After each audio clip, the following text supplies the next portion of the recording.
Y ahí vamos a empezar a grabar. Ahí estamos. Entonces, hemos visto ya de estos temas grandes de los tres seres espirituales, que es la última parte, digamos, del primer semestre. Vimos a Dios, luego pasamos por los ángeles. Dentro de los ángeles vimos la categoría de los ángeles buenos, los ángeles malos y los espíritus de seducción, que estuvimos mirando la clase pasada. Y ahora nos toca ver al hombre. En todos lentes, ya que es primer y segundo semestre, vamos a estar tocando los temas así, como por separado. Ya es la primera etapa de Academia Berea. Por eso estamos viendo cómo a Dios en una, los ángeles en otra. Ahora dejamos los ángeles, vamos a dedicarnos al hombre.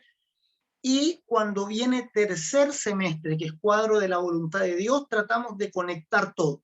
¿Ya? Ahí vamos a la enseñanza, ya conecta todo lo que hemos visto anteriormente como una gran historia, como esta gran historia que la Biblia nos está mostrando.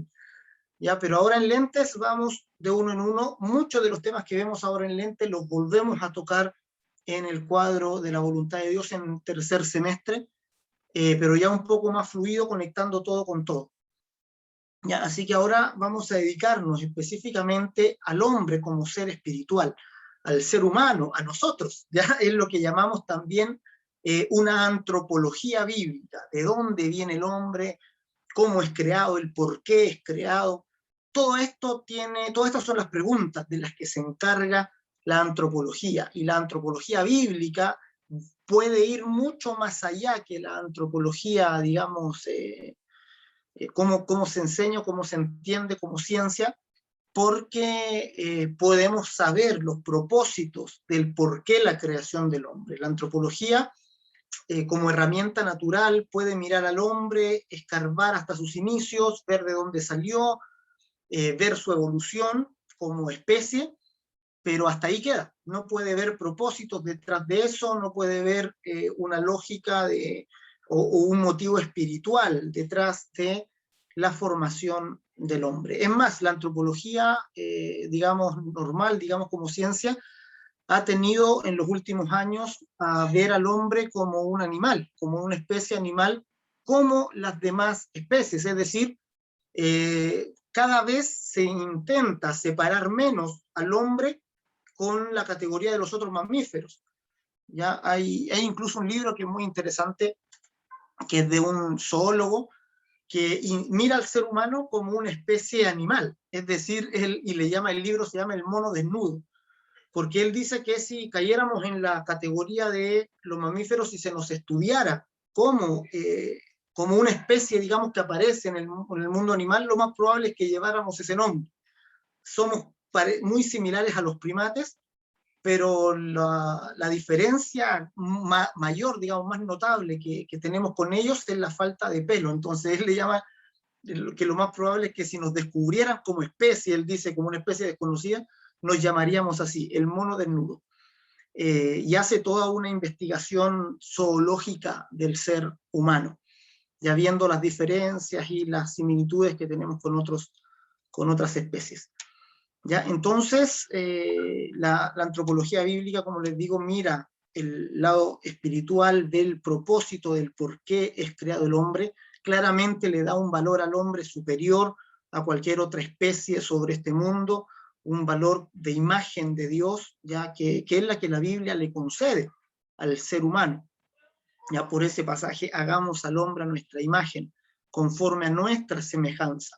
La Biblia le está dando un valor único al ser humano dentro de todo el reino animal, que claramente no se lo da la ciencia. Estamos aquí entonces en el capítulo 13, tres seres espirituales, el hombre. Y vamos a ver tres temas. El primero es la imagen de Dios, ya el hombre como la imagen de Dios, o como un reflejo. Vamos a ver que el hombre no es la imagen de Dios directamente, ya que el hombre es la semejanza de la verdadera imagen de Dios, y aquí completamos el cuadro de una discusión teológica también de años. Después vamos a ver el tema de la creación del hombre, viendo las diferencias de Génesis 1 y Génesis 2 y cómo los vamos a tratar y a mirar. Y por último vamos a ver el tema de Adán y los Nefilim. Ya, primero vamos a mirar el hombre como esta semejanza de la imagen de Dios. Ya, la Biblia nos enseña en muchas ocasiones acerca de la naturaleza de Dios. Se nos dice que Dios es espíritu, ¿verdad? Que Dios es invisible.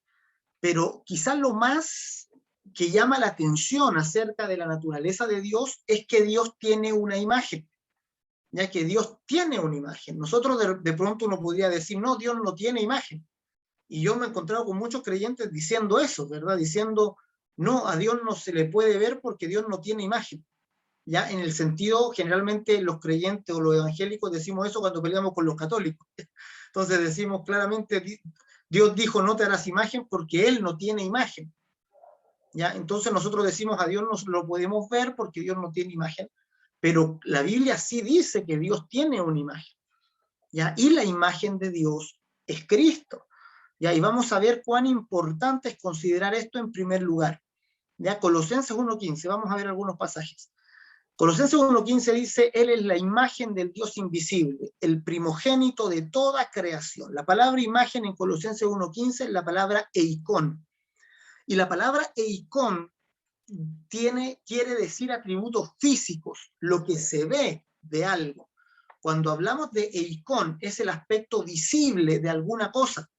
Ya, por decir, de ahí viene nuestra palabra ícono. Ustedes conocen la palabra ícono, ¿verdad? Están familiarizados con lo que significa un ícono, digamos, hablando en términos computacionales. Ustedes abren cuando prenden el computador aparecen en el escritorio muchos íconos que representan o les dan a conocer a ustedes de forma visual el programa. Y ustedes hacen doble clic en el ícono y entran al programa. De esta manera también está diciendo Cristo es el ícono de Dios, ¿ya? Es el icón de Dios, Él es lo visible de Dios, Él es lo que de Dios se muestra a la creación. Entonces Cristo, cuando lo vemos a Él, estamos viendo a Dios, ya hablamos de una visión directa de Dios, y de ahí recordamos inmediatamente a Felipe, ¿se acuerdan? Que expresa a Jesús y le dice, muéstranos al Padre y nos basta. Es decir, Jesús les había hablado tanto acerca del Padre que Felipe en una oportunidad le dice, mira, muéstranos al Padre, ya danos a conocer, que lo podamos ver, que sea visible para nosotros. Y ustedes saben lo que Jesús le responde, ¿verdad? Tanto tiempo he estado con ustedes, Felipe, y no me conoces. El que me ha visto a mí, ha visto al Padre. Lo que está diciendo Jesús ahí es, yo soy la imagen de Dios, yo soy lo visible de Dios, yo soy la entidad, lo que puede verse y con lo que las criaturas pueden, digamos, tener contacto para conocer a Dios. Entonces, por medio de Cristo conocemos a Dios de una forma directa. Ya, Él es la imagen, el icón de Dios. Fíjense, hablando de atributos visibles. Y ahí esto es muy importante, porque generalmente en la teología se entiende que el ser humano es la imagen de Dios, pero siempre hablando de atributos no visibles. Es decir, se dice el ser humano es la imagen de Dios porque tenemos bondad, o porque tenemos capacidad de razonar, o porque tenemos distintos tipos de capacidades que Dios también tiene. Es decir, poseemos los atributos comunicables de Dios, y en ese sentido el ser humano es la imagen de Dios. Pero fíjense que aquí no partimos diciendo que el ser humano es la imagen de Dios, porque la Biblia no dice eso literalmente. Lo primero que tenemos que entender es que Cristo es la imagen de Dios, y es la imagen no solo en el sentido de atributos no visibles, sino en el sentido de atributos visibles. Ya, Él es el icón de Dios, Él es la imagen de Dios, el primogénito de toda la creación. Ahora, también Cristo es la imagen en el sentido de atributos no visibles, como lo dice Hebreos 1:3. Hebreos 1:3 dice, el cual, hablando del Hijo, dice el cual, siendo el resplandor de su gloria y la imagen misma de su substancia. Ahí en Hebreos 1:3 no es la palabra eikon la que se traduce como imagen, sino otra palabra que para nosotros es conocida, que es carácter. Ya carácter se refiere a atributos no visibles, ya atributos, digamos, que están en el interior ya de nosotros. Entonces, Cristo, de acuerdo a estos dos versos, Colosenses 1:15 y Hebreos 1:3, Cristo es tanto el eikón como el carácter de Dios. Cristo es tanto los atributos visibles como los invisibles de Dios. Cuando nos acercamos a Cristo, conocemos a Dios, conocemos cómo Él es internamente, es decir, conocemos su carácter, pero también lo conocemos físicamente, ¿verdad? Así como Cristo es en su visiblemente, ¿verdad? Como una persona, así es como Dios se ha dado a conocer. Y es lo único que podemos conocer de Dios. Así conocemos a Dios. Dios se ha dado a conocer en Cristo. Juan 14:7, otro verso, dice: si me conocieseis, también a mi Padre conoceríais. Y desde ahora le conocéis, y fíjense lo que dice, y le habéis visto. Maravilloso. Jesús le dice a sus discípulos: ustedes han visto al Padre, ¿verdad? ¿Y cuándo lo hemos visto? Cuando me vieron a mí. Ya, desde ahora le conocen y lo han visto. Y el verso de Juan 14:9, claramente que ¿verdad? De Jesús con Felipe, le dice: tanto tiempo que estoy con vosotros y no me habéis conocido, Felipe, el que me ha visto a mí, ha visto al Padre. ¿Cómo pues, dices tú, muéstranos al Padre? Entonces esto es lo primero que tiene que quedar claro, lo primero que hay que anotar ahí, subrayar, que Cristo, ¿verdad? Jesús el hombre, Jesucristo hombre, el ser humano Jesús, Él es directamente la imagen de Dios, ya en toda su naturaleza. La Escritura dice: en Él habita corporalmente toda la plenitud de la deidad. Es decir, que en este hombre, Jesús, habita corporalmente, habita todo Dios en Él. Es decir, él no nos muestra solo una parte del carácter de Dios, Él nos muestra a Dios, ¿verdad? En la plenitud de lo que Él es. Es, tomando la Hebreos también, resplandor de su gloria. Ya imaginen ustedes al sol, tenemos los rayos del sol, ¿verdad? Que son las partículas de luz que llegan a nuestros ojos aquí en este mundo, y nosotros conocemos al sol por esas partículas que vienen, ya por esas partículas que podríamos decir ya no son parte del sol, porque no están dentro del sol, ya están con nosotros, ya son partículas que están entrando por mi pupila y chocando en mi retina atrás, ¿verdad? Son partículas que están aquí, ¿verdad? Están conmigo, dentro de mí, pero que me muestran cómo el sol es, porque salieron del sol, ¿verdad? El resplandor de la gloria de Dios, como los rayos, como esas partículas de luz me muestran lo que el sol es y yo puedo verlo, así, de esa manera también Cristo, ¿verdad? Saliendo del Padre, saliendo de Dios y viniendo a este mundo, nos muestra quién es Dios y podemos ver su gloria, podemos ver cómo Dios es mirando a Cristo. Ya, eso es en primer lugar, eso tiene que estar claro en primer lugar, antes de entender que nosotros somos una semejanza de esa imagen. Ya, vamos a pasar aquí. Ahí estamos. Entonces, la Biblia dice con respecto a la creación del hombre, leamos todos juntos ese pasaje, yo sé que se lo saben, pero leámoslo una vez más. Dice Génesis 1:26, 1, 2 y 3. Entonces dijo Dios: hagamos al hombre a nuestra imagen, conforme a nuestra semejanza, y señoree en los peces del mar, en las aves de los cielos, en las bestias, en toda la tierra y en todo animal que se arrastra sobre la tierra. Fíjense, el error que se comete cuando se lee este texto ya es pensar que Jesús todavía no entra en escena. ¿Ya? Es decir, muchas veces leemos este pasaje sin considerar a Cristo. ¿Por qué? Porque estamos leyendo Génesis y Jesús aparece por allá por Mateo, ¿verdad? Entonces consideramos que Jesús es un personaje que aparece mucho después.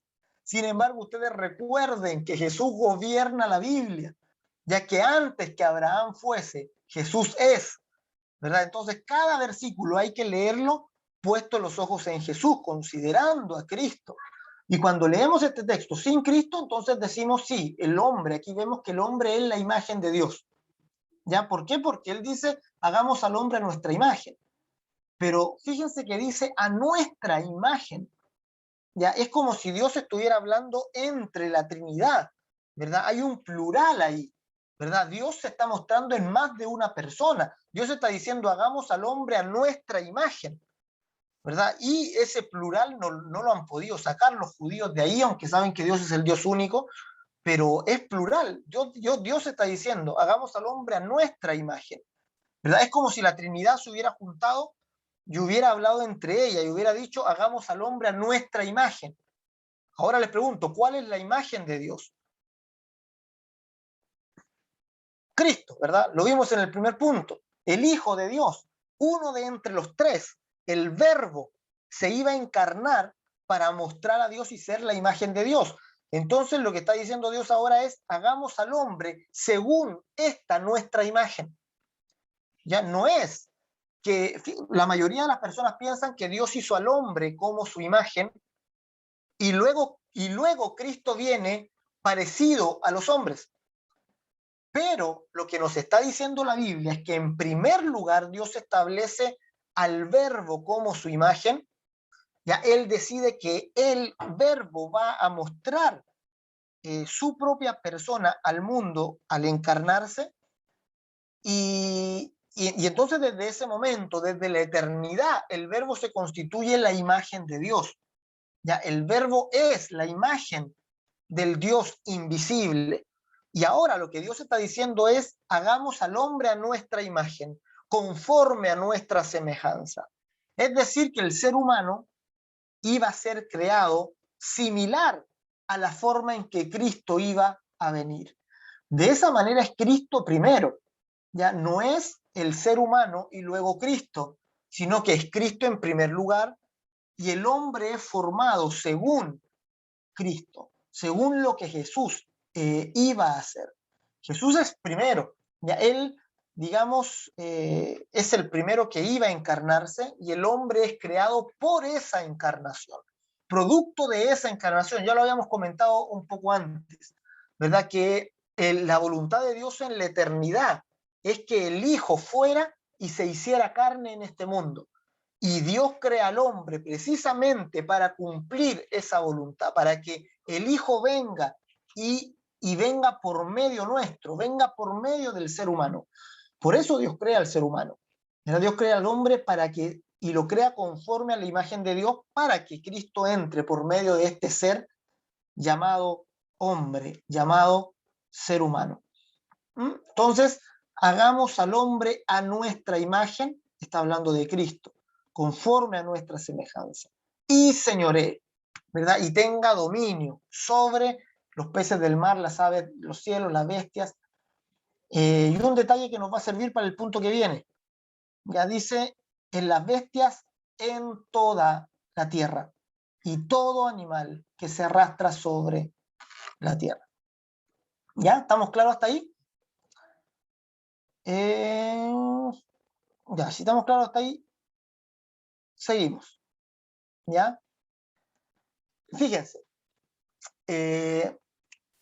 los ángeles no tienen imagen, ¿ya? En el sentido de que ellos no tienen una forma visible que los manifieste a la creación. Ellos son seres espirituales, tienen un cuerpo, pero un cuerpo espiritual. No es un cuerpo formado como materia visible como la que nosotros conocemos, ya son seres espirituales. Pero Dios, siendo un ser espiritual, sí tiene imagen. Y así tiene imagen que es Cristo, que es el verbo de Dios. Y el hombre fue creado parecido a esta imagen. ¿Ya? Por eso Dios prohíbe hacerle imagen a un ángel, ¿ya? Porque significaría deificarlo, significaría poner al ángel en la posición de Dios. Cuando nosotros hacemos la imagen de un ángel, ¿verdad? Le estamos formando una imagen y solo Dios tiene imagen. Por eso tampoco Dios prohíbe hacer imagen de él mismo. ¿Se acuerdan ustedes cuando los israelitas le hicieron imagen a Dios? Le hicieron imagen de becerro, por lo general el becerro de oro que armó ahí Aarón en los pies del monte Sinaí. Le fue mal a Israel. ¿Ya? ¿Por qué? Porque Dios ya tenía una imagen, que es Cristo. Hacerle una imagen a Dios significa pasar por encima de Cristo, significa quitar a Cristo y poner a un becerro de oro o a alguna cosa de algún material ahí. Ya por eso es la prohibición de hacer imagen, porque claramente va a opacar a la verdadera imagen, a la que hay que mirar, a la imagen que tenemos que recurrir, que es Cristo el Señor. Él es la imagen del Dios, del Dios invisible. El hombre no poseería una imagen particular propia, sino que sería creado como una semejanza de la imagen de Dios.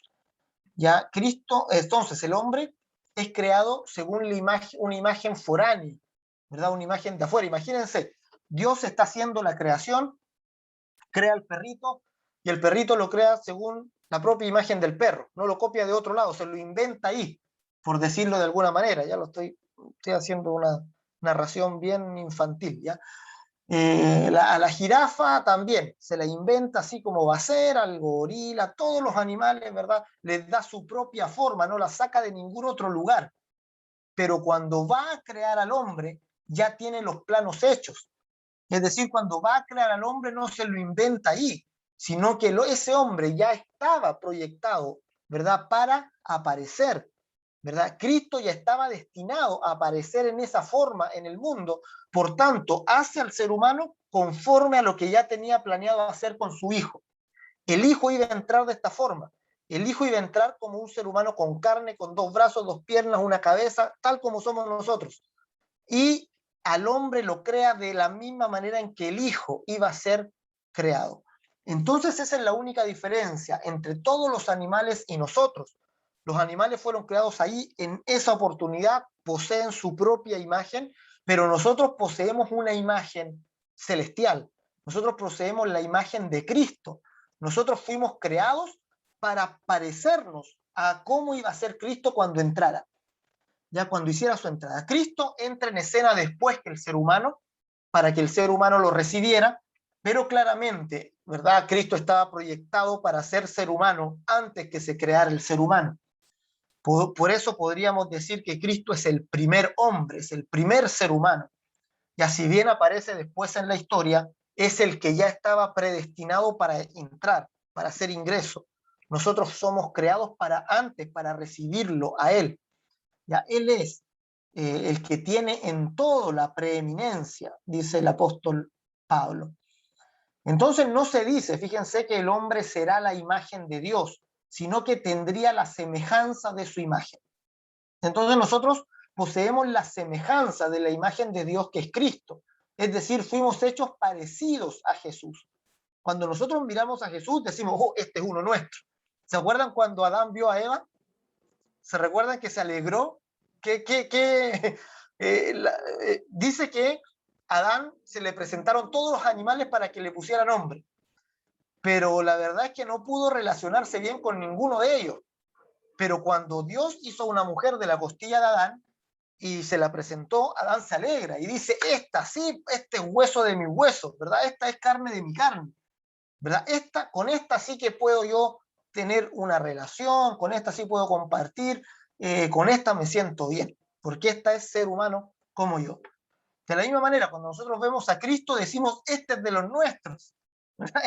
Este es uno de nosotros, ¿verdad? ¿Por qué? Porque nosotros fuimos creados a su imagen, ¿ya? Cristo no vino como un superhombre, ya Cristo no vino como un semidios, ya hubiera venido, no sé, como Thor, ya, o el Capitán América puede ser, no sé. Ya, pero Cristo vino como un hombre, como un ser humano normal, común y corriente.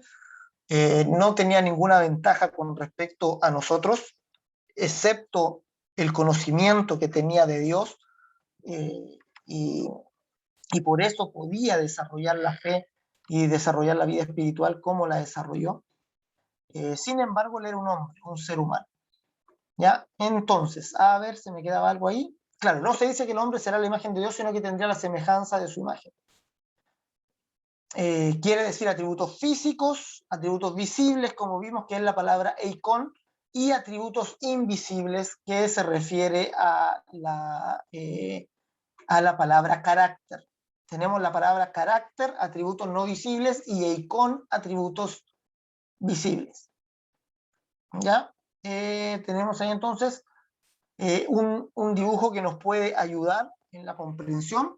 Tenemos a Dios, ya ahí como traten de comprender ahí lo que traté de plasmar, directamente de Dios. La imagen de Dios es Cristo.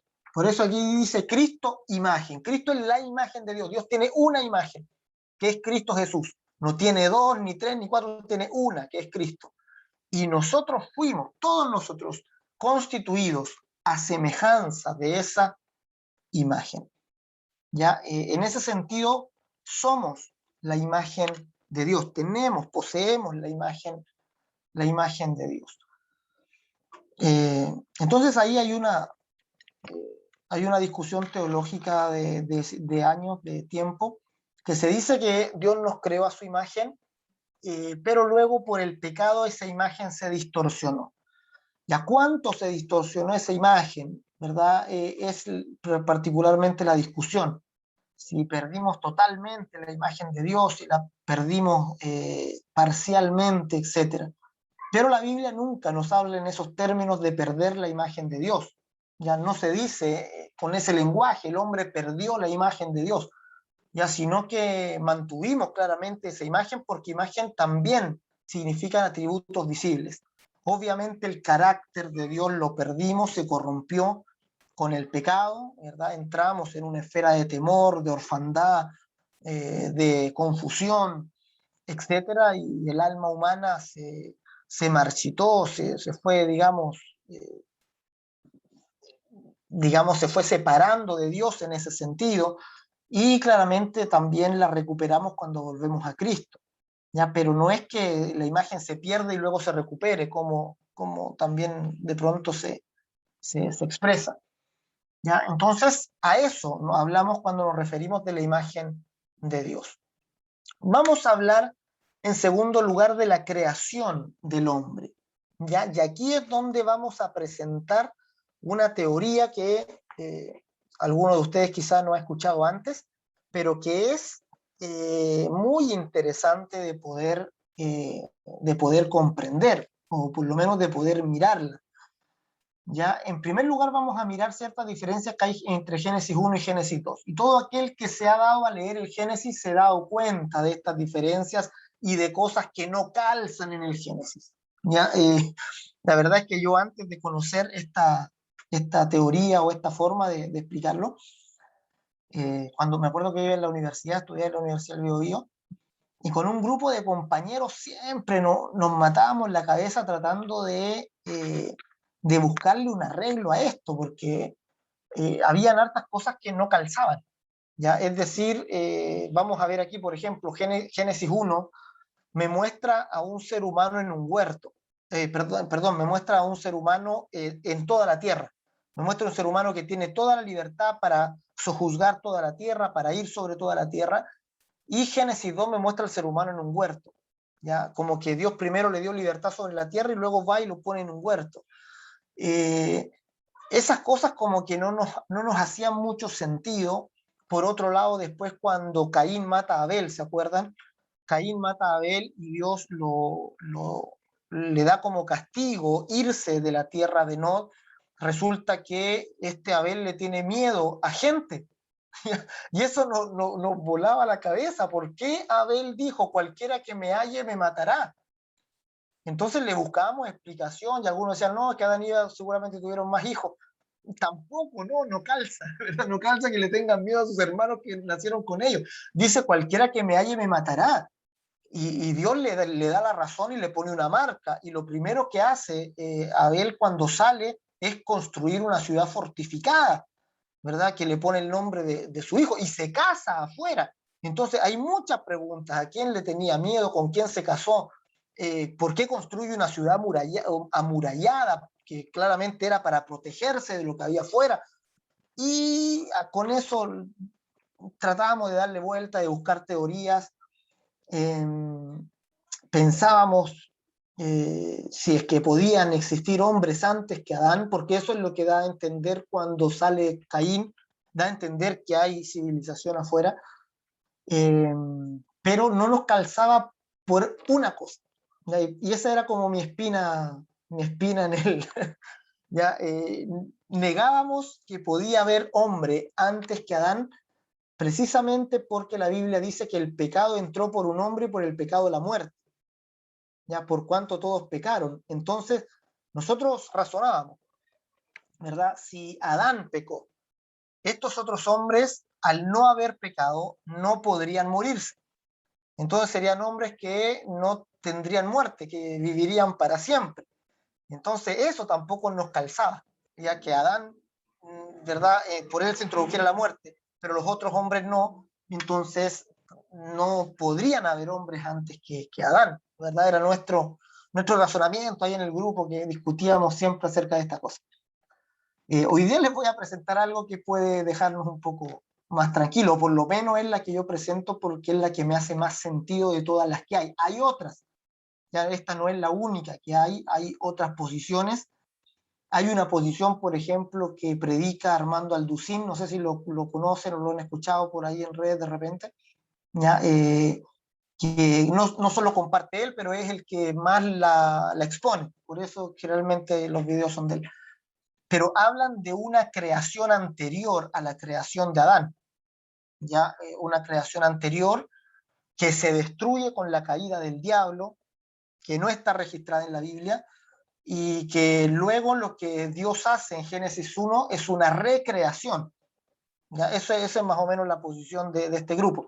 Es una recreación, Dios recrea todo digamos, hace de nuevo la creación, y los espíritus de estos hombres anteriores a Adán son entonces los demonios. ¿Ya? Esa es la explicación que dan, aprovechan de explicar la identidad de los demonios y aprovechan también de ver que habían hombres antes que Adán, y ahí también explican los fósiles y todo eso, ¿ya? Sin embargo, yo lo veo un salto muy grande, ¿ya? O sea, hay mucho que no está en la Biblia, ¿ya? Es como una historia muy paralela a la escritura, y por eso no me deja tranquila, no me deja tranquilo esa explicación, ya no me da tranquilidad esa explicación.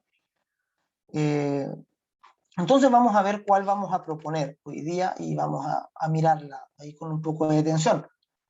Primera diferencia, como les dije, Génesis 1, 29 y 2, 7 y 8. Fíjense, en Génesis 1, 29 dice, he aquí os he dado planta que da semilla, que está sobre toda la tierra, y todo árbol en que hay fruto y que da semilla, serán para comer. El 2, 7 y 8 dice, entonces Jehová formó al hombre del polvo de la tierra y sopló en su nariz aliento de vida, y fue el hombre un ser viviente, y Jehová plantó un huerto en Edén al oriente y puso allí al hombre que había formado. ¿Ya? Y mandó Jehová al hombre diciendo, de todo árbol del huerto podrás comer. Ahí hay una primera diferencia importante. Entonces, ¿qué vamos a decir o qué vamos a proponer para darle explicación a esto? Explicamos las diferencias de Génesis y explicamos también esto de que hay, al parecer, otros hombres fuera de Edén. ¿Ya? Vamos a decir que Génesis 1, el relato de Génesis 1, no es el mismo relato de Génesis 2. Es decir, el relato de Génesis 1 vendría siendo anterior y distinto al relato de Génesis 2. Tradicionalmente se ha pensado que Génesis 1 y Génesis 2 son el mismo relato, o hace referencia al mismo evento, a la creación del hombre. Sin embargo, hay varias diferencias. El relato de Génesis 1 habla de la creación de un varón y hembra, no habla de la creación de Adán, ¿verdad? Se le llama varón y hembra, en el sentido, ocupa las mismas palabras que macho y hembra en el sentido de cuando se asigna animal, el estado de macho y hembra. Ya no se le da un nombre propio como ser humano, y a este macho y hembra del capítulo 1 de Génesis se le da toda la tierra, para que vaya, multiplique, sojuzgue. Esa es la misión que tiene. Se le da una bendición, no un mandamiento. ¿Ya? Dice que los bendice Dios y les da este orden de ir y llenar la tierra. Ahora, Génesis 2, lo que nos va a mostrar va a ser la ascensión de este ser humano a un ser espiritual. Va a ser, digamos, como el soplo, el aliento de vida, que es lo que está en Génesis 2, que no está en Génesis 1. que Dios sopla sobre el ser humano aliento de vida y lo constituye un ser viviente. Es decir, lo eleva a un estatus de ser espiritual, lo eleva a un estatus de hombre espiritual. Entonces tengo aquí un gráfico, no sé si se alcanza a ver más o menos bien. Ya, Génesis 1 sería esto, lo que aparece acá. Que el sexto día Dios creó a hombre y mujer, a varón y hembra. Varón y hembra los creó y los bendijo Dios, ¿verdad? Y les dio la orden, la bendición, no es la palabra mandamiento, es la palabra bendición, la palabra barak. Les dio la bendición de multiplicarse y dominar la tierra. ¿Ya? Ahí como que se cierra el relato de la creación al terminar el capítulo 1 y luego lo retoma en el capítulo 2 sin decir cuánto tiempo pasó. Es decir, aquí hay un tiempo indeterminado hasta que aparecen los hechos de Génesis 2. Y Génesis 2, ¿verdad? Habla que Dios forma al hombre del polvo de la tierra, es decir, volviendo a relatar aquí lo que ya pasó en Génesis 1, dice, y Dios tomó al hombre del polvo de la tierra, formó al hombre del polvo de la tierra, ¿verdad? Hablando de lo que ya hizo aquí en Génesis 1, pero luego dice, y sopló sobre él aliento de vida, y fue el hombre un ser viviente. Es decir, Génesis 2 ya no nos está relatando la creación del hombre ni la formación del hombre. Nos está diciendo que el hombre que Dios formó ahora le sopla aliento de vida y lo constituye un ser viviente. Ese es a lo que apunta Génesis 2. Génesis 1 dice que Dios del polvo de la tierra forma varón y hembra, ¿verdad? Los bendice y los manda a multiplicarse. Génesis 2 dice, ¿saben qué? Hubo un tiempo donde no había lluvia, no había hombre para que labrara la tierra, sin embargo Dios formó al hombre del polvo de la tierra, sopló en su nariz aliento de vida y el hombre fue un ser viviente. Es decir, nos está diciendo que el hombre que Dios formó del polvo recibió espíritu y se constituyó un ser espiritual. Y luego Génesis 3 nos dice que este hombre que fue puesto en un huerto pecó y comió del fruto y fue expulsado del huerto. Ya ahí completando la historia. Y entonces Génesis 3 parte de allá. Génesis 2, el hombre es formado del polvo de la tierra, sopló sobre él aliento de vida y Dios forma un huerto, forma a Eva dentro del huerto y llegan acá y comparten el huerto de Edén. Entonces, ¿qué decimos? Que hay un momento en que Dios escoge a Adán. ¿Ya? Y eso nos va a cambiar todo el sentido de lo que podríamos pensar antes si teníamos o manejábamos la teoría clásica, digamos, porque ahora Adán no sería un ser creado de la nada, sino que sería un elegido, ¿verdad? Que ya tiene descendencia, es decir, podríamos decir, Adán tendría papá y mamá. Adán tiene ombligo, ¿verdad? Sería como lo que podríamos decir. Y eso tiene consistencia con lo que después pasa cuando Dios forma a Eva.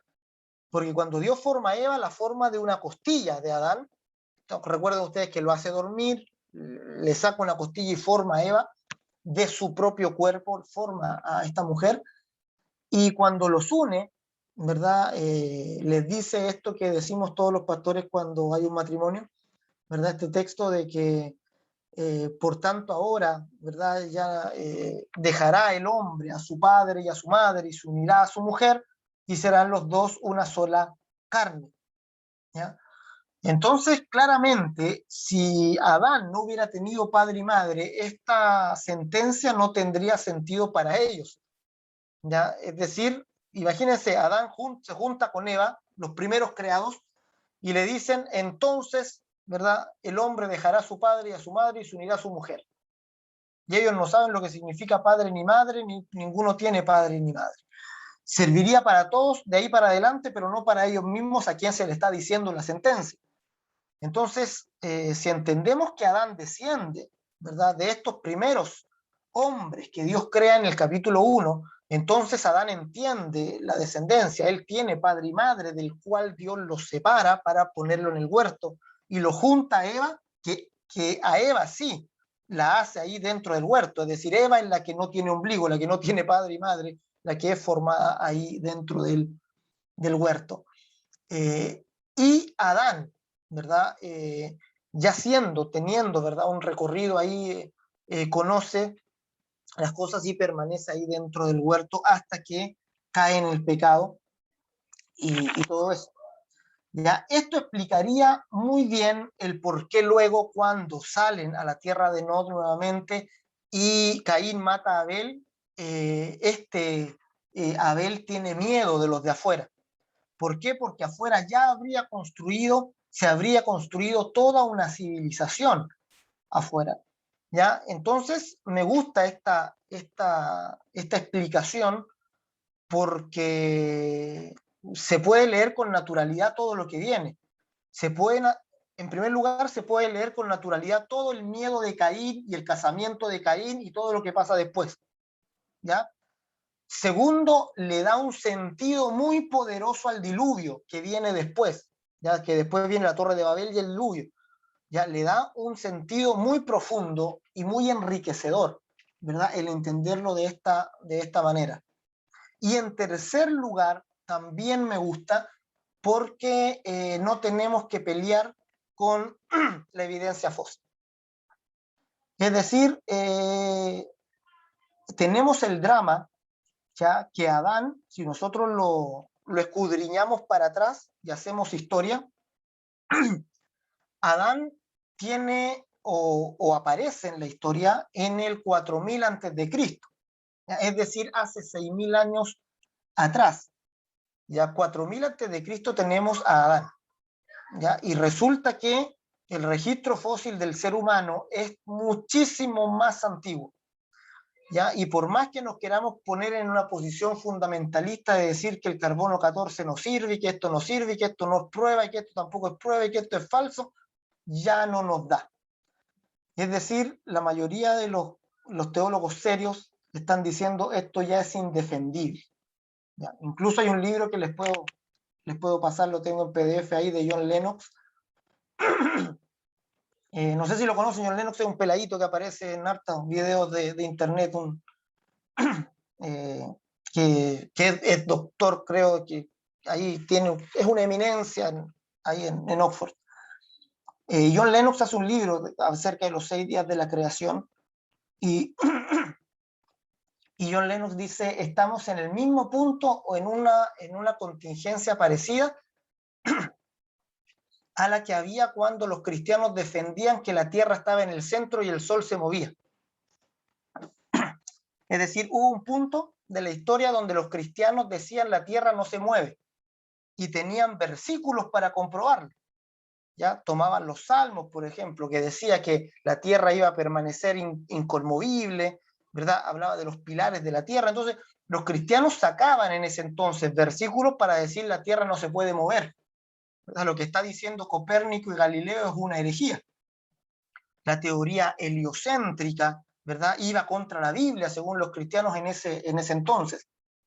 ¿Y qué pasa? Que resulta que la Iglesia Católica condena ya esta posición. Ustedes saben que obligaron por ahí a Copérnico a desdecirse, pero resulta que finalmente la ciencia avanzó y se dieron cuenta todos y fue muy visible a todos de que en verdad la Tierra sí se movía, ¿verdad? Y la Tierra se movía alrededor del Sol.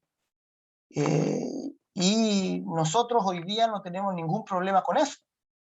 Ya hablo de nosotros, a menos que hubiera un terraplanista en medio, que el grupo de los terraplanistas sigue insistiendo con que la Tierra está en el centro y sigue defendiendo esos pasajes que yo les dije que se defendieron en ese tiempo. Ahora nosotros entendemos todos esos pasajes como poesía. Se entiende, ¿verdad? O sea, se entiende, y lo mismo que cuando nosotros decimos el sol sale y se pone, sabemos que la Tierra es la que se mueve, pero es una forma de decirlo. ¿Ya? Entonces no tiramos a la basura la Biblia después que entendemos que el sol estaba en el centro. Claramente entendimos mejor los pasajes, ¿verdad? Y los pudimos comprender mejor. Lo mismo pasa en este punto, ¿verdad? El registro fósil es antiguo, ¿verdad? Hay hombres de 3 millones de años atrás, 4 millones de años atrás, ¿ya? Entonces, ya no podemos defender que la Tierra tiene 6.000 años, como lo hacen algunos grupos ahí tratando por todos los medios de defender una Tierra joven. Ya no se puede, porque la evidencia es demasiada. Entonces, hay que entender de nuevo los pasajes, ¿verdad? Y es una forma maravillosa de entender el pasaje sin salirnos de la Biblia, ¿verdad? Génesis 1, Dios crea al ser humano, crea al hombre, varón y hembra, ¿verdad? Por el registro fósil, este ser humano habría aparecido cerca de 4 millones de años atrás, ¿verdad? El género Homo aparece. Y lo más maravilloso es que por el registro fósil se sabe que cuando aparece el género Homo, que no se sabe cómo apareció, empiezan a desaparecer todos los demás que son parecidos. Y el género Homo tiene una particularidad que ningún otro animal tuvo, que fue el de viajar. Fíjense, todo calza con esto. El género Homo viajó, es la característica principal del Homo. El Homo viaja, se traslada, va de ciudad en ciudad, se mueve de aquí para allá, y por eso encontramos Homo neanderthalis en la parte norte de Europa, encontramos distintos géneros de Homo en distintas partes del mundo, porque se movieron. La característica principal es que se movieron, pasaron el estrecho de Bering y llegaron a América. Es decir, hay todo un movimiento de este nuevo ser que aparece, por lo que se sabe en el registro fósil. Y entonces eso coincide muy bien con la orden que Dios le da a estos primeros hombres de poblar la tierra, de dominar toda la tierra. No sé quién tenía una pregunta ahí. Fernanda había levantado la mano. No, que bueno, hay dentro de los arqueólogos igual, de lo que dices tú, también ellos buscan como el Homo sapiens perfecto, ¿no? El eslabón perdido, que ahí sería como Adán en este caso, una cosa así. Y ellos, bueno, ellos le llaman de esa forma, pero al final es eso. Pero es mucho mejor verlo de esa forma porque al final uno se apoya en la Biblia y uno dice, sí, esto tiene un sentido, aunque no se diga cuánto es el tiempo, porque a lo mejor no fue tanto el lapso que pasó, o a lo mejor sí fue harto el lapso que pasó, porque yo creo que si lo eligió debió haber sido grande para después haber formado a Eva. Y eh, en cuanto a las diferencias, dentro de eso, aparte de que uno es espiritual, uno es aliento de vida, el otro no tiene eso. Eh, Acá a Adán y Eva lo creó de esa forma, o sea, Eva lo creó de esa forma y a los otros los creó así para que se multiplicaran, ¿cierto? O sea, la idea ahí es que a uno les dio una bendición de multiplicarse y dominar y a otro le dio el mandamiento de que todo árbol puede comer menos el que le dio a entender. ¿Esa sería otra diferencia? Claro, claro, o sea, a los primeros les dio a que se multiplicaran, como que la misión principal era multiplicarse y dominar. A Adán y a Eva no era multiplicarse y dominar. Si ustedes se fijan, ni siquiera se multiplican cuando están dentro del huerto, tienen sus hijos cuando ya salen, sino que es cuidar el huerto. Su principal misión es cuidar, labrar el huerto y ahí labrarlo, cuidarlo, ¿verdad? Estar ahí dentro del huerto y tener esa relación con Dios que ningún otro hombre tenía. Ahora uno podría preguntar, ¿y por qué no trajo una mujer de afuera y puso a una pareja adentro? ¿Por qué tuvo que crear una mujer de nuevo, ¿verdad? Y de la costilla de Adán. Y eso tiene una razón teológica, ¿verdad? Es decir, que la mujer que Adán tenía que tener el espíritu también de Adán, porque Dios crea un solo espíritu para el ser humano. Y cuando ese espíritu peca, todos fuimos pecadores porque todos descendemos de ese espíritu. Por eso era necesario que hubiera un espíritu a la cabeza. Dios sopla una vez aliento de vida, pone un espíritu sobre el ser humano y sobre Adán. Y todos los descendientes de Adán iban a recibir de ese espíritu. Y por eso Eva también necesitaba compartir el mismo espíritu de Adán y por eso Dios la saca de Adán. Ya, principalmente esa es el motivo, la razón de por qué la toma como con un solo espíritu, porque vamos a ver más adelante que hay mezcla, ¿ya? Ahora cuando Dios escoge a Adán, ya de entre la multitud que había, escoge a Adán para soplar aliento de vida sobre él y ponerlo en el huerto, todos los demás ya no pueden ser escogidos. todos los demás ya quedan en una condición de caídos, y de ahí es donde sacamos la palabra Nefilim, la palabra Nefal, que significa en primer lugar caídos. Ya, un Nefilim es un caído, que la Reina Valera lo traduce como gigante. ¿Ya? Lo traduce como gigante porque también Nefilim significa el que cae, y también significa el que hace caer o el que derriba.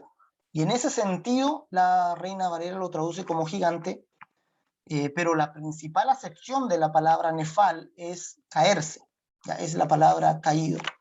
Entonces, una vez que Adán es elegido, todos los demás, al no ser elegidos, toman el nombre de Nefilim. Nefilim serían los hombres que quedan fuera, ya los que no entran al huerto, todos los hombres que quedan afuera y que ya no van a ser elegidos por Dios. Estos hombres no tienen el espíritu, el soplo de vida de Adán, sino que solo son carne y alma. Vamos a verlo acá en este esquemita. ¿Ya? El hombre entonces, según 1.26 de Génesis, este es el hombre de 1.26, el hombre del capítulo 1 de Génesis, que es una unión de cuerpo y alma. ¿Ya? Una unión de cuerpo y alma. En el alma, digamos, se encuentra nuestra voluntad, se encuentran nuestras emociones, nuestra capacidad de decidir, se encuentran nuestros sentimientos, quiénes somos, nuestra personalidad es el alma. ¿Ya? El hombre posee cuerpo y alma. Ese es el hombre de Génesis 1. ¿Verdad? Los animales también poseen cuerpo y alma. ¿Ya? A los que más nosotros podemos notarle el alma son a los mamíferos, a los otros mamíferos, que claramente nosotros estamos más cercanos a ellos con respecto a nuestra alma. Es decir, podemos hacer compañerismo con un perro, con un gato, ¿verdad? Sabemos cuando están contentos, cuando están tristes, cuando les duele, cuando no, ¿verdad? Ellos tienen un alma de algún modo un poco más similar a la nuestra, un poco más lejana. Están otros animales como los reptiles, por ejemplo. Nosotros miramos una iguana y no sabemos si está contenta o enojada, ¿verdad? No podemos no podemos, digamos, descifrar cómo es el alma y menos con los insectos, ¿verdad? Por eso no nos da nada matar moscas ni hormigas en la casa. Pero de todas maneras, todo animal sobre la tierra posee cuerpo y alma, posee capacidad de decidir, emociones, sentimientos, claramente muy diferentes uno de otro, pero poseen cuerpo y alma. Cuerpo y alma se refiere a algo terrenal, es algo de todas las criaturas que Dios hizo en el mundo, incluido claramente el ser humano, que poseemos un alma que posee características de Dios. Ya poseemos un alma que tiene una capacidad de razonar, de pensar, que no tienen otros animales. Ahora, Génesis 2.7, el hombre de Génesis 2 es este mismo hombre de Génesis 1, pero se le añade esto que llamamos aliento de vida. El hombre más el aliento de vida es igual al ser viviente. El ser viviente de Génesis 2.7. Ya se le añade aliento de vida y el hombre se convierte en un ser viviente. Por lo tanto, tenemos por un lado los varón y hembra, hombres sin espíritu, llamados hijos de los hombres, y los hijos de Adán, que va a ser un linaje, una descendencia espiritual, que son llamados más adelante hijos de Dios en Génesis 6. ¿Ya? Y aquí vamos a ver Génesis 6.4 y vamos a terminar en el diluvio. Dice, la primera vez que se habla de los nefilim en la Biblia es en Génesis 6.4, y se dice, había nefilim en la tierra en aquellos días, ¿verdad? Que la Reina Valera traduce como gigantes, había gigantes en la tierra. Y también después que se llegaron los hijos de Dios a las hijas de los hombres y les engendraron hijos. Estos fueron los valientes desde la antigüedad, fueron varones de renombre. Entonces, ¿qué decimos? Que los nefilim avanzaron juntamente con el linaje de Adán, que son los descendientes de Set. Ya recuerden que Caín mató a Abel, por lo tanto, perdón, sí, ¿verdad? Caín sale, es expulsado, Abel termina muerto, y Dios le da otro hijo a Adán y Eva, que es Set. y por el linaje de Set viene Cristo, y la Biblia se concentra solo en el linaje de Set para adelante, que Noé es descendiente de Set. ¿Ya? Había gigantes en la tierra y vemos un punto donde los hijos de Dios se unen a las hijas de los hombres y tienen hijos. Fíjense que algunos dicen que los nefilim son el resultado de la unión de estos dos grupos, ¿ya? Porque hay un grupo grande, digamos, que dice que los nefilim son ángeles. Entonces dice que los ángeles se juntaron con los hombres y tuvieron hijos, ¿ya? Pero miren el texto con cuidado. Dice que ya había nefilim en la tierra en aquellos días, y también después de que se llegaron los hijos de Dios a las hijas de los hombres. Es decir, los nefilim no solo son producto de la mezcla de hijos de Dios con hijos de los hombres, sino que ya había desde antes. Eso es lo que dice el pasaje. Había gigantes en la tierra en aquellos días y también después de que se llegaron los hijos de Dios a las hijas de los hombres. Entonces, en Génesis 6, ¿qué ocurre? Que venían los hijos de Dios, los descendientes de Adán, y venían también avanzando los hijos de los hombres o los nefilim, y en Génesis 6 se empiezan a juntar. Ya empiezan a juntarse, a tener hijos, y los hijos de un ser espiritual con un ser no espiritual daba como resultado un ser sin espíritu, un ser no espiritual. Por lo tanto, si esta mezcla seguía, si se juntaban, ¿verdad? Totalmente, los hijos de Dios iban a desaparecer.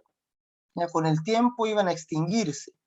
Ya era cosa de tiempo nomás, que la mezcla continuara por un periodo de tiempo para que los hijos de Dios, los descendientes de Adán, fueran eliminados del mapa, ¿ya? Y no hubiera descendencia. Y el problema es que si los hijos de Adán ya no siguen la descendencia, no puede venir Cristo y no puede ser redimido Adán. Adán iba a ser redimido por una simiente de la mujer, es decir, por un descendiente de Eva, por un descendiente espiritual de ellos mismos, que iba a ser Jesús. Jesús iba a venir por la descendencia de Adán y por la descendencia de Set. Pero aquí estaban en peligro. Ya la misma decisión del hombre los llevó a poner en peligro a su descendencia. Entonces, aquí es cuando Dios interviene. ¿Ya? Y en Génesis 7, ¿verdad? Hasta el 9, vemos el diluvio, vemos la intervención de Dios para cortar esta mezcla y permitir que el linaje de Set avanzara. Dios toma a 8 personas descendientes de Set, ¿verdad? Noé a la cabeza, los pone en un arca y elimina todo lo demás, saca todo lo demás, ¿verdad? Dios está dispuesto a arrasar con toda la creación con tal de darle una oportunidad al espíritu. Y Dios le da una oportunidad al espíritu humano porque ama al ser humano, porque quiere redimir a Adán, porque quiere que su hijo venga para redimir al ser humano. Ya, esa es la intención del diluvio. El diluvio es la preservación de este espíritu que viene de Set, que se puso en peligro aquí con esta mezcla, y finalmente cuando el diluvio viene, se le abre paso al espíritu. Se guardan estas 8 personas, se barre con todo lo demás y se permite al espíritu humano que fue puesto en Adán y que pasó por sus descendientes, por Set hasta Noé, seguir su camino libres, ya sin amenazas externas. En ese punto termina la era de los nefilim y comienza una era nueva de los hijos de Dios, donde los hijos de Set gobiernan ahora el mundo, están en el mundo completamente ya sin esta amenaza que generaban los hijos de los hombres o los nefilim. Entonces tenemos aquí esta intervención de Dios, el diluvio, que es la preservación del espíritu. Por eso Pedro, en el Nuevo Testamento, compara a la conversión, compara al bautismo con el diluvio. O sea, tienen algo parecido el diluvio con el bautismo, que es que preservan el espíritu. Una persona que nace en este mundo, que nace en pecado, que nace de Adán, que es un hijo de Adán, necesita las aguas del bautismo, necesita introducirse en las aguas del bautismo para convertirse en un hijo de Dios. Y cuando esas aguas lo cubren, Entonces, el espíritu que iba rumbo al infierno, que iba rumbo a la extinción, a la perdición eterna, ahora permanece, ahora se le abre paso para que sea redimido por Cristo. De la misma manera que ocurrió en el diluvio. En el diluvio el ser humano estaba perdiendo el don que recibió, este espíritu, este soplo de Dios que hubo sobre Adán, lo estaba perdiendo porque se estaba mezclando con los nefilim y iban rumbo a la extinción. Y lo que hacen las aguas del diluvio es darle una oportunidad, un pase al espíritu humano para que este espíritu pueda desarrollarse, para que avance, para que venga Cristo y para que Cristo venga a redimir a Adán y venga a salvarnos espiritualmente. Entonces, como les digo, esta descripción o esta explicación, yo veo que explica de forma sustentable, digamos, de forma todos los pasajes, ya que le da una explicación, una buena explicación, digamos, que concuerda con todos los pasajes sin salirnos de la Biblia. ¿Ya? Y por eso esta es la explicación que hasta el momento me deja más tranquilo, en paz, con todos los pasajes que hay, sin salirnos mucho ni dar alguna otra explicación que tenemos que buscar en otro lado, como las demás. Así que es la que les presento. Ya las podemos ir profundizando, claro, cada día más, ir ahí ayudando. Y ustedes mismos tienen la tarea ahora de revisar los versículos y ahí asentar este conocimiento. Entonces la intervención de Dios por medio del diluvio fue la forma de abrir paso al linaje espiritual y librarlo de su extinción inminente. Ya podríamos decir que el objetivo principal del diluvio es la preservación del espíritu, más que un castigo por la maldad. ¿Ya? Aquí también nos ayuda mucho, porque el tema del diluvio es muy conflictivo, parece como que Dios en un arranque de ira agarró agua y la tiró sobre el ser humano y los mató a todos, ¿verdad? Esto generalmente hace ver a Dios como un ser macabro, ¿verdad? Como un Dios malo que en una ocasión se aburrió de los hombres y los inundó. Sin embargo, con esta visión tenemos una mirada muy distinta del diluvio.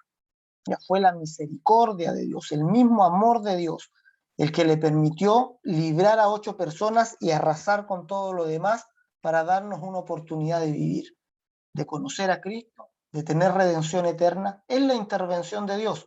Eso nos muestra que Dios le da libertad al ser humano, pero cuando se pone en peligro su plan, Dios interviene.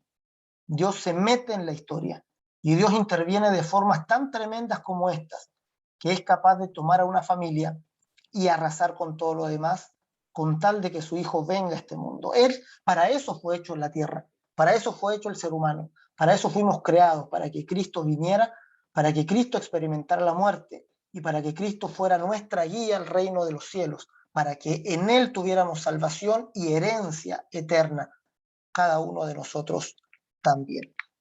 Así que adoramos al Señor, le bendecimos, damos gloria por su grandeza. Como les digo, esto lo vamos a volver a ver en el cuadro de la voluntad de Dios, así que ahí denle vuelta, lean los pasajes. Yo sé que de aquí se pueden abrir quizás muchas dudas, preguntas, etcétera, pero ya, como les digo, vamos a tener tiempo de retomar y repasar de nuevo.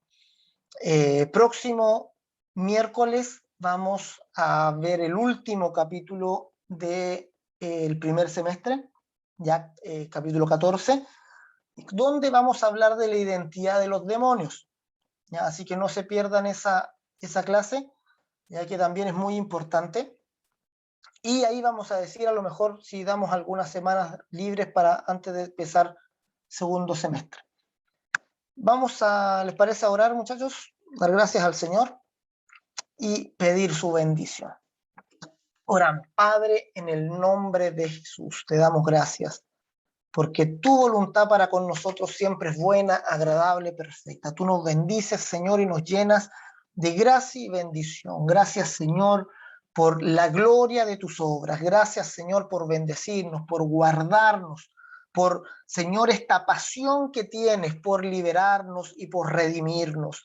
Señor, que tu pasión por el ser humano, el amor que tú tienes, pueda venir a nosotros, pueda permanecer con nosotros y estar, Señor, con nosotros para que podamos mostrarte, darte a conocer en este mundo. Gracias te damos, Señor, en el nombre de Jesús. Amén y amén. Aleluya. Señor los bendiga, mis amados. Vamos a cortar aquí la...